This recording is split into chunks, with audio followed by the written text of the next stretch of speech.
Wanamsambweni Mungu yu mwema na kila wakati. Sasa mimi nimekuja hapa kuweza kushindikiza mshindo. Katika harusi kuna yule anayeoa, anayeolewa, kisha kuna yule anayeleta mchele na kuna anayedondoa ule mchele. Leo watu wa Kwale siku ni yao ya harusi yao. Tukisherehekea pamoja na wao, ni mtoto wa mjomba na shangazi. Mimi nataka kuwaambia nyinyi, kwa sababu kwa muda mrefu tulikuwa ni wenye kupigana vita baina ya ODM na UDM. Nataka kuwaambia sababu gani tumeweza kuungana. Baba Raila Amolo Odinga alisema tunataka kuangalia mambo ya ardhi yaweze kutatuliwa. Hebu niambieni nyinyi,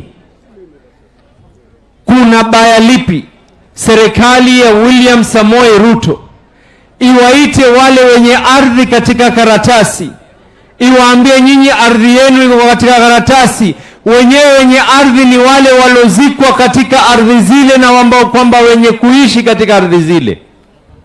William Samoei Ruto ametoa amri, baadhi zishanunuliwa, nyingine zinaanza kununuliwa. Watakaoweza kurithi ni nyinyi, watoto wenu na wajukuu zenu. Kuna baadhi ya watu ambao wamekuwa katika uongozi miaka nenda miaka rudi. Hata hili pia walaliolea gere ndani ya roho yao. Hata hili pia walaliolea gere ndani ya roho yao.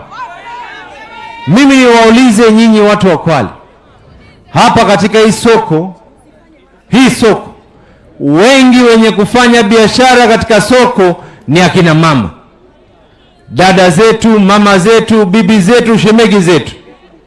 Hawa ambao kwamba walioko katika upande ule mwingine.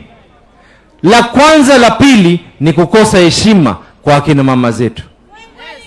Yule mama Rachel juzi kwenda kuwekwa petroli na kuchomwa kwa sababu ni mwanamama kama wewe, lakini wameona hakuna lengine, kwa sababu mama amejitolea roho yake kuwa William Samoei Ruto, wakamweka moto. Leo yuko mbele ya haki na kuuliza, wewe ambao ulifanya tendo lile umepata lipi leo hii?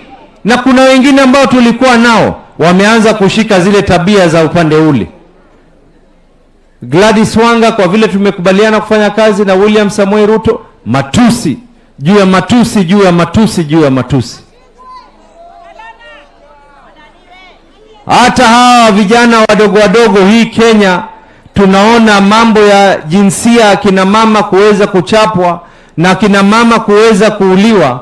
Hii yote wanaiga kwa hamba kwamba hawana mpangilio wowote. Kwa hayo mengi, nafasi haiko na sisi. Nipende kuchukua fursa kumuita dada yangu Fatuma Achani. Mimi nilimwambia anafaa afai. Asante sana. Thank you, Governor.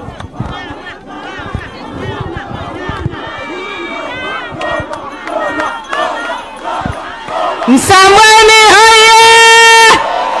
Msambweni hoye! Mtonwa sitonwa! Mheshimiwa Rais